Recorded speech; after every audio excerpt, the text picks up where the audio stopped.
Alam nyo ba guys, sobrang nakakatawa lang kasi dito tayo ngayon sa Cubao.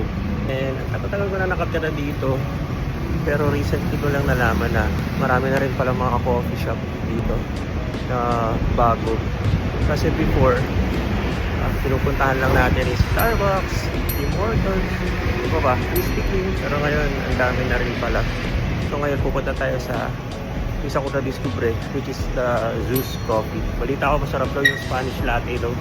So tatry natin. Kasi actually, naka-jacket ako. Takot na ako sa araw ngayon. Dati di ako maarte. Pero takot ako sa araw kasi nagka-sunburn ako. Grabe, sakit sa katawan. Ang kati, ang hapdi.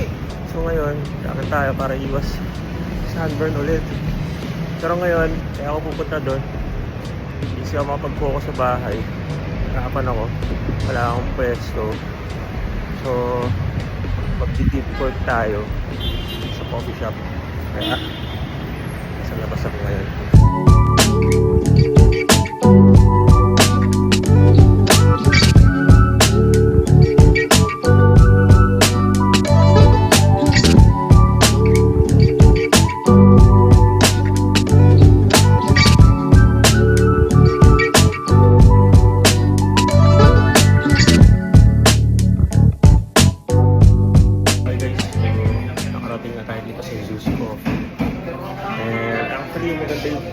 Maliit lang yung place, pero meron siyang space for the workstation. Meron sila kasi parang laging hinahanap yung saksakan ng mga charger, so meron siya dito.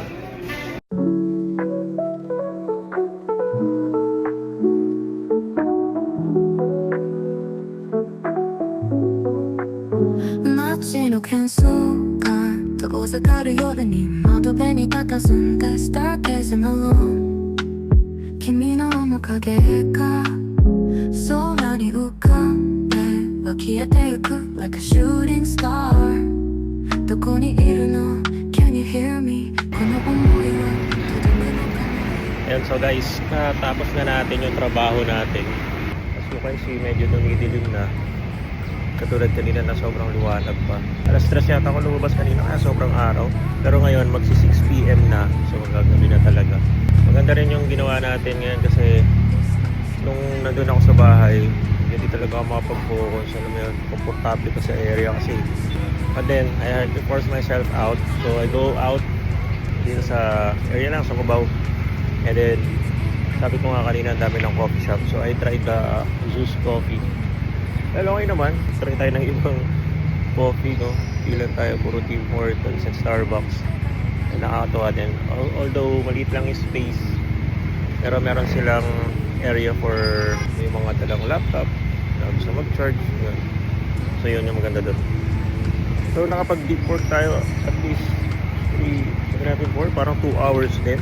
It's a good thing natapos ko rin siya. Na-force talaga ako natapusan kasi parang nasa area ko na okay. Dahil meron ibang tao na gusto mag-coffee inside, diba? Siyempre gusto mo rin na mabakante din yung seat na yun para naman yung iba namin na maka-try sa loob. It's a good thing. Tapos natin yung ating project. And now, I already submitted the links, the videos, the pictures, and everything. So, hintayin na lang tayo ng feedback after that. So, ngayon, naglalakad lang ako. Hanap ako ng food. Snacks lang. Kasi nakakagutom yung ginawa natin. So, I still have the coffee. Well, sa coffee naman, ang masasabi ko, okay lang. Actually, parang pagdating sa coffee, same lang halos lahat eh. No? Wala namang pagkakaiba. Wala kasi yung signature nila, yung Spanish latte. Kaya yun, balik na lang ako mamaya.